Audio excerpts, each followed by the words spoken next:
শিক্ষিত, ওকে যদি বলো কাল মমতা চলে যাবে, আপনি একটু ল্যাংটো হয়ে রাস্তায় হেঁটে বেড়ান, ও রাজি হয়ে যাবে। যে লোকটার ওপেন চেয়ার সেশন করে এমএলএদের নিয়ে রাস্তায়, ওকে বললেই হবে যে কাল আপনি ল্যাংটো হয়ে যান, মমতা রিজাইন করবে, ওর সঙ্গে সঙ্গে তাই করবে। এবং আরেকটা জিনিস মমতাকে যেটা ফেস করতে হবে, ইলেকশন কমিশন আমার মনে হচ্ছে 6 মাসের মধ্যে ইলেকশনটা করবে না। এবার বক্তব্যটা হলো হিউম্যান রাইটস কমিশনে যাচ্ছে এবং বিভিন্ন কেন্দ্রীয় মন্ত্রীদের সঙ্গে রোজ দেখা করছে।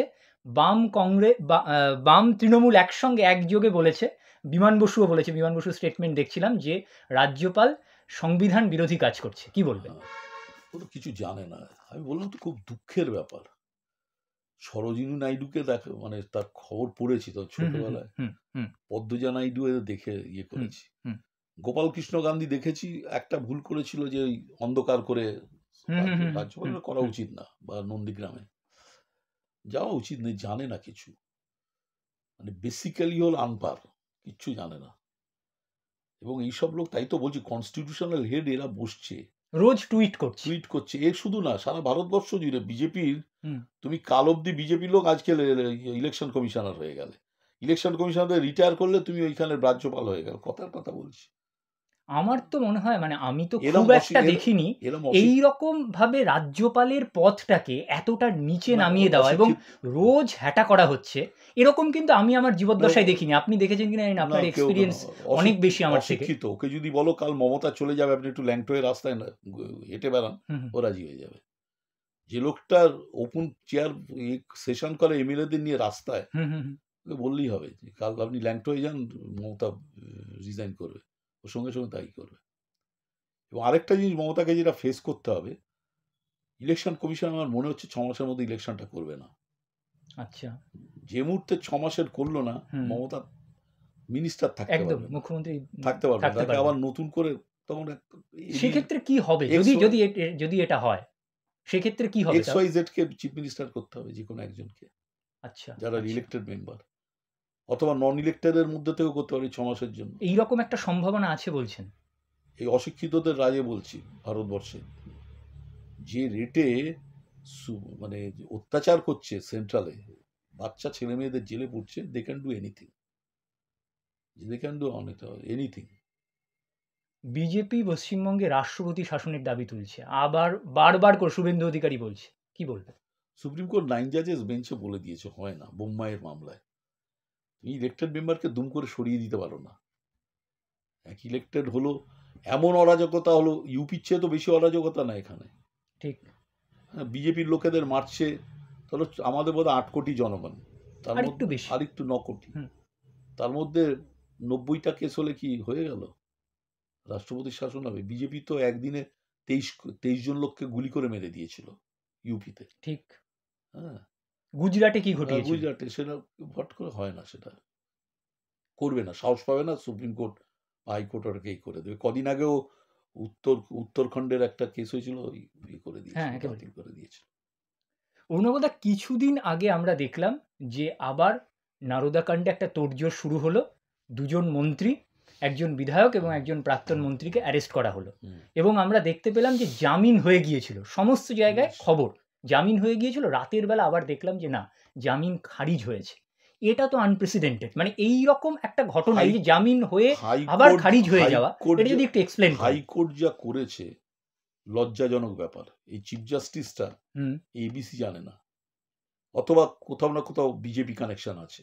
কনক্লুশন, প্রথমত একজন বেল পেয়েছে, ভার্চুয়ালে কোর্ট হচ্ছে, সেখানে কেউ বলেনি যে কোর্টে ঢুকে কেউ বলেছে তাকে থ্রেট করেছে, সেটা অভিযোগ নয়, হলো তারা খালাস পেয়ে ওই বেল পেল।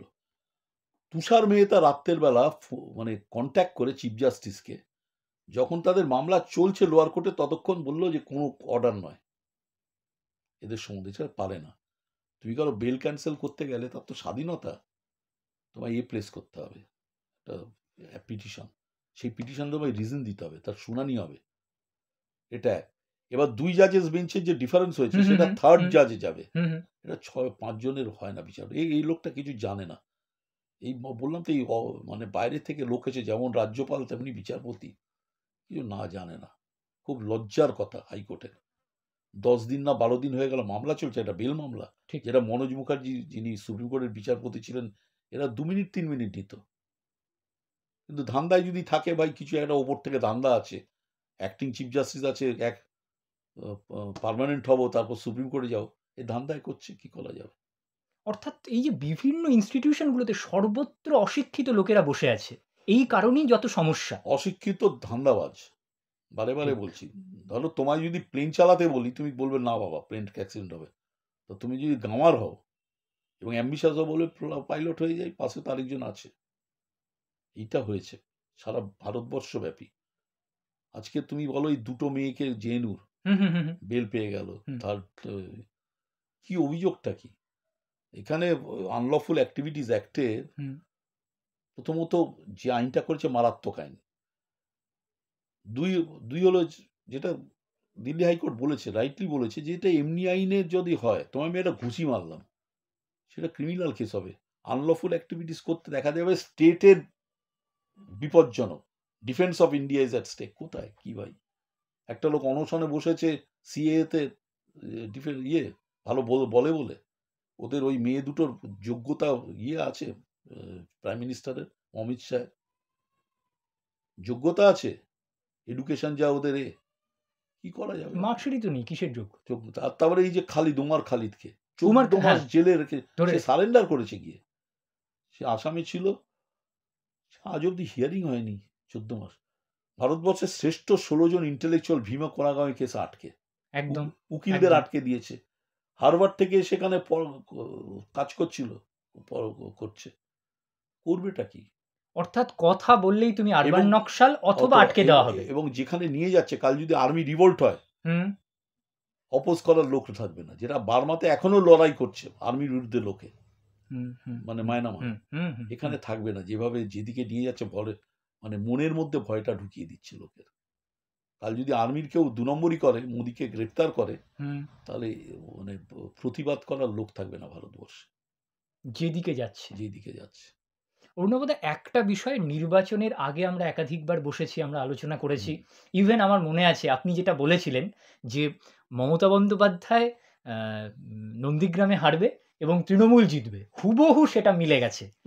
কিন্তু যেটা আমাদের আলোচনার বিষয়, আমরা বাম কংগ্রেসের এই ফলাফলটা, এটা কিন্তু আমরা ভাবিনি। এই যে এই জায়গায় এলো, বাম কংগ্রেস শূন্য হয়ে গেল। আমাদের তরুণ কিছু যে বাম প্রতিনিধি, তাদের নিয়ে আমরা একাধিকবার আলোচনা করেছি, তারা যথেষ্ট ভালো ফাইট দিয়েছে নিঃসন্দেহে। কিন্তু এই জায়গা একদম শূন্য হয়ে যাওয়া স্বাধীনতার পরে নিঃসন্দেহে একটা বড় ভরাডুবি। কংগ্রেসের ক্ষেত্রে না হয় ছেড়ে দিলাম, কিন্তু বামেদের ক্ষেত্রে তো অবশ্যই। বিজেপির হয়েছিল 2টো সিট। ঠিক ঠিক ঠিক। বিজেপির তো কিছু ছিলই না 19-এর আগে পর্যন্ত। না, তার তো অনেক সিট ছিল, সিট, পার্লামেন্টে হ্যাঁ সিট হ্যাঁ। ছিল। এবার সেই দেখো, দুটো জিনিস আছে। আচ্ছা, অ্যাসেম্বলি বছরে ক মাস হয় এবং কজন বক্তৃতা দেয় অ্যাসেম্বলিতে? যাই না। যাই না। সবুজ সবুজ সুইচটা টিপবো না লাল সুইচটা টিপবো? সবুজ সুইচ হলো তো সরকারের পক্ষে বিলটা কেউ পড়ে না। আমার নিজের এক্সপিরিয়েন্স বলছি। তুমি তো সারা বছর রাজনীতিটা লোক মানুষকে নিয়ে করবে, বামেদের খুব একটা অসুবিধা হবে না, কারোরই অসুবিধা হচ্ছে না। লড়ছে, এলাকায় লড়ছে, ভোট পায়নি। সুশান্ত ঘোষ সে মিছিলে 130 জন গেছে একটা ছোট গ্রাম থেকে, সেখানে ভোট পেয়েছে 70 জন। ওই 70খানা ভোট, ওই বাদবাকি 60 জন উল্টো দিকে ভোট মেরেছে। কিছু করার নেই। অর্থাৎ বামেদের সমর্থক আছে কিন্তু ভোটার নেই। ভোটার নেই, তাতে কিছু এসে যায় না। দেখো, পার্লামেন্টারি পলিটিক্স তো শেষ কথা নয়। তা সুন্দরলাল বহুগুণার মারা গেছে, তো হই হই হচ্ছে কেন? তোমার কাজ করার জায়গা আছে, ট্রেড ইউনিয়নের কাজ করার জায়গা আছে। ট্রেড ইউনিয়নদের কারখানা, ছোট কারখানায় লেফট ছাড়া কে আছে? কেউ নেই। তৃণমূলের আছে মালিকের দালাল, ঠিক নেই। কাজ করার স্কোপ আছে। এটা মুছে যায়, কোনো দল কিন্তু মুছে যায়নি, এসইউসি কিন্তু মুছে যায়নি। একদম। ডেডিকেটেড ক্যাডার এসইউসিতে দুর্দর্শ, নকশালরা মুছে যায়নি। এবং যে শ্রেষ্ঠ 3-4টে কলেজ পশ্চিমবঙ্গে যাওয়া আছে, সেখানে নকশাল আর সিপিএম এছাড়া কেউ নেই। একেবারে প্রেসিডেন্সি যাদবপুর হ্যাঁ, এখনো একটা medical college, medical college, medical college, medical কলেজে লাস্ট যে হ্যাঁ, মুভমেন্ট হয়েছে হ্যাঁ, সেখানেও যথেষ্ট সেখানে, পার্টিসিপেশন ছিল। হ্যাঁ, আমি তো মামলা করেছি ওদের হয়ে। শুনো, কিছু নেই, অসুবিধার কিছু নেই। তুমি যদি মানুষের কথা বলতে চাও, অসুবিধার কিছু নেই। মানুষের কাজ করতে চাও, হয়তো সরকারি ডোলটা তুমি দিতে পারবে না ঠিক জায়গায়, খরচাটা ঠিক জায়গায় করতে পারবে না, এবং সরকারি খরচাটা করে সেটাও পার্টির স্বার্থে হয়, ওই যে আলটিমেটলি পার্টি, সরকারের হয়ে হয় না। ঠিক আছে, দেখা যাক না। নতুন একটা হ্যাশট্যাগ ভাইরাল হয়েছে, মমতা এবার পিএম হবে। এর কোনো বাস্তব ভিত্তি আছে বলে আপনার মনে হয়? না, আমি তো অ্যাস্ট্রোনট হতে চাই, যেতে যাব মঙ্গল গ্রহে, হয়, হতেও পারে। প্রশান্ত কিশোর বিভিন্ন যে আঞ্চলিক দলগুলো তাদের নেতাদের সঙ্গে বৈঠক করছে এবং বৈঠক আরে করে একটা তুমি তৃতীয় ফ্রন্ট, যেটা এর আগেও একটা চেষ্টা হয়েছিল, সেই রকম আবার একটা চেষ্টা চলছে এবং যাই শোনা করুক, যাচ্ছে ত্রিপুরা, আসাম বিভিন্ন জায়গায় প্রার্থীও নাকি দেবে আগামী বিধানসভায়। দিক না দিক, এটা পশ্চিমবঙ্গে এসেছে, মমতার রাজ্য ছিল, বড় বড় কথা বলে তো লাভ নেই, রাজ্য ছিল, ওয়েভ ছিল, তার আগে তো 10 বছর রুল করেছে মমতা, ঠিক, সেখানে করেছে, কোটি কোটি টাকা পেয়েছে তার ছেলেদের ইয়ে করতে, ঠিক। সেটা দিয়ে কিন্তু 26 অব্দি চুক্তি হয়েছে শোনা হ্যাঁ, যাচ্ছে। সেটা দিয়ে আবার তামিলনাড়ু যাতে বিচার না করে, সেটা দিয়ে কেরালা বিচার না করে, হ্যাঁ, সেটা দিয়ে আসাম বিচার না করে, উত্তরপ্রদেশ বিচার না করে, ও পাচ্ছে, পয়সা পাচ্ছে, ওর, আমিও বলছি না ইজ আর, কি বলবো, মানে রেকর্ডার, এ ঠিক আছে, ওর ওর কাজও করছে, কিন্তু পলিটিক্যাল পার্টির সাপোর্টটা কিন্তু ওইভাবে আসে না। ও তো হেরেছে, বিহারে তো হেরেছে। হ্যাঁ, সুতরাং পলিটিক্যাল, আসল হলো পলিটিক্যাল তোমার পপুলারিটিটা কোথায়, পপুলারিটিটা বাড়িয়ে দিল মোদি, আরে দিদি দিদি করে অসভ্যতা করে, হুম হুম হুম। হ্যাঁ, শাড়ির জায়গায় কি প্যান্ট পরবে, বারমুডা। বারমুডা পরবে, এটা বলে লোককে ইয়ে করে দিয়েছে। প্লাস মমতাও মুসলিম ভোটটা 29%, 28% পেয়েছে, হুম। ধরো 80% ভোট পেরেছে, হয়ে গেল এখানে।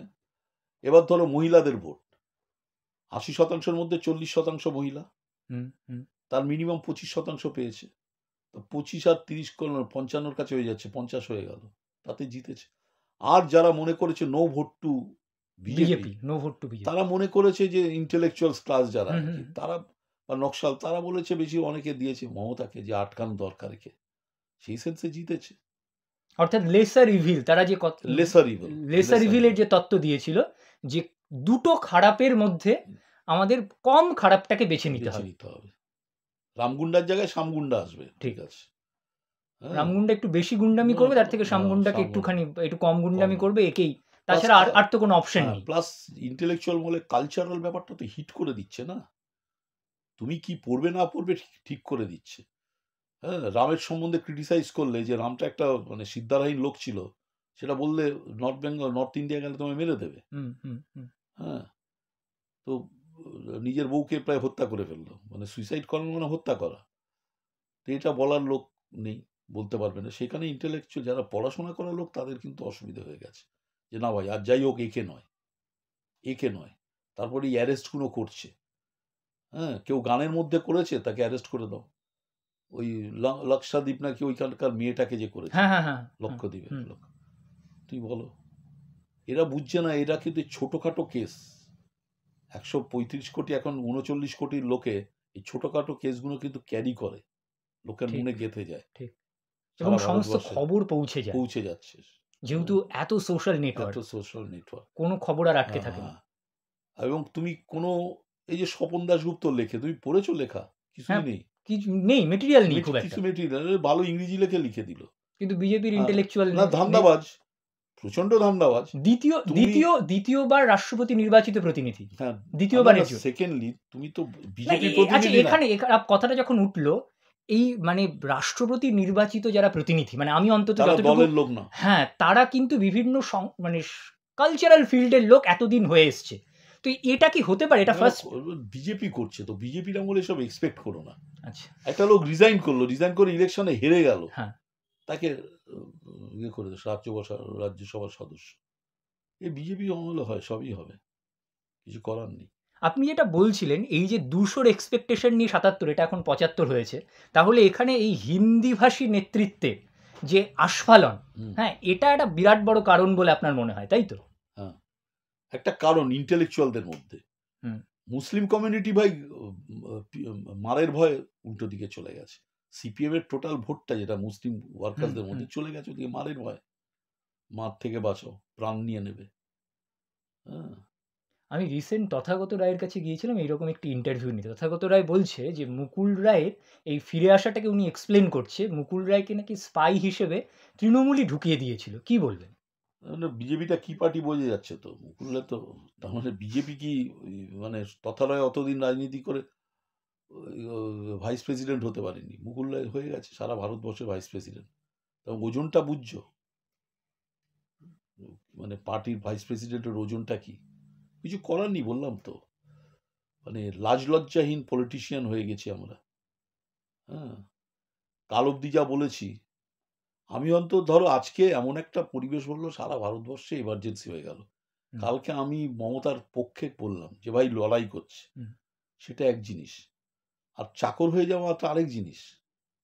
চাকর বাকর হয়ে গেছে।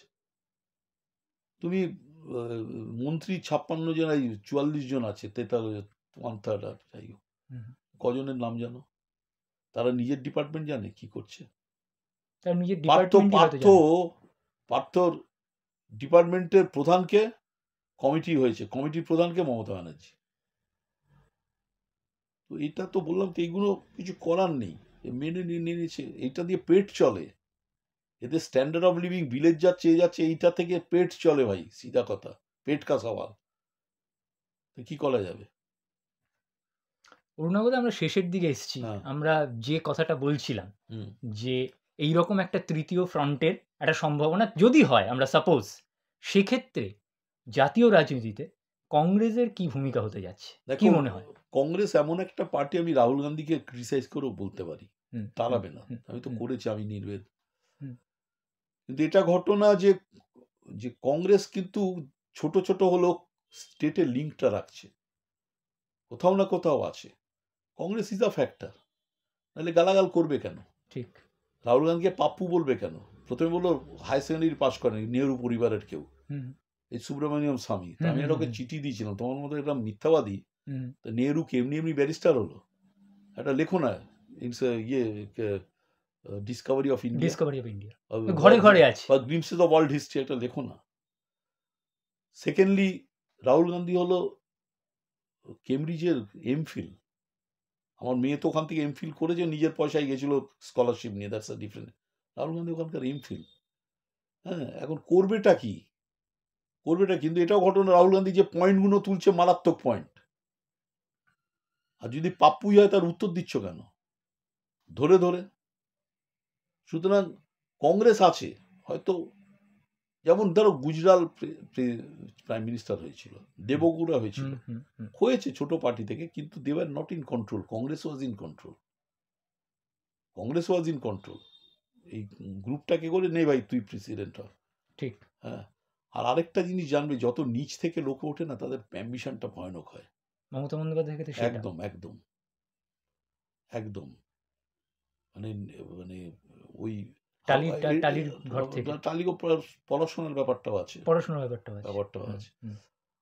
মানে অথচ এটাও ঘটনা, এই অ্যাম্বিশনটা না থাকলে আবার তুমি উঠতে পারবে না। ঠিক, এই অ্যাম্বিশনটা না থাকলে। হ্যাঁ, সুতরাং এই জায়গাটা কিছু করার নেই। অধীর চৌধুরী বলেছে ভবানীপুর বাই ইলেকশনে আচ্ছা, আরেকটা, মমতা বন্দ্যোপাধ্যায়ের এগেনস্টে প্রার্থী কংগ্রেস হয়তো দেবে না, দেবে সিপিএম দাঁড়াবে, আমরা গিয়ে বক্তব্য রাখবো, নো প্রবলেম, তাতে কি হলো?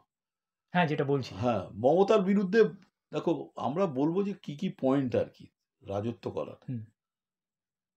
তুমি এত এই হাই মেজরিটিতে জিতেছো, এত বিজেপির লোক কেন অত্যাচারিত হবে?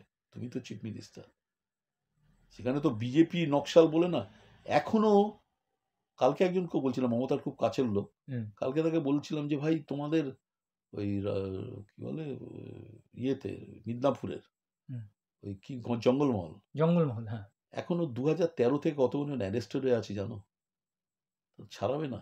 ছত্রদল মাহাতো 10 বছর জেল কাটার পর আবার ঢুকলো,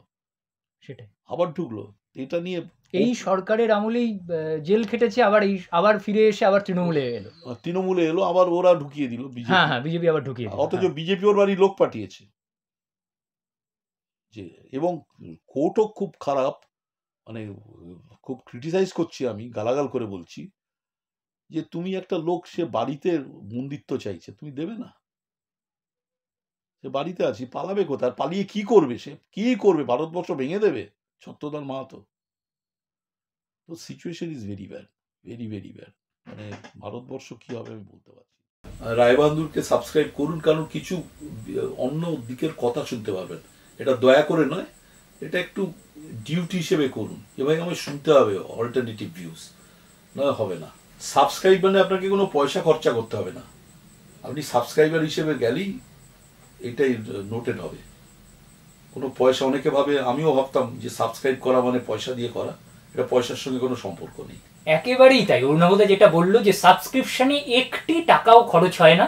আপনারা রায়বাহাদুর সাবস্ক্রাইব করুন এবং বেল বাটনটি ক্লিক করুন। জয়েন বাটনও আছে, জয়েনও করতে পারেন আমাদের চ্যানেলে।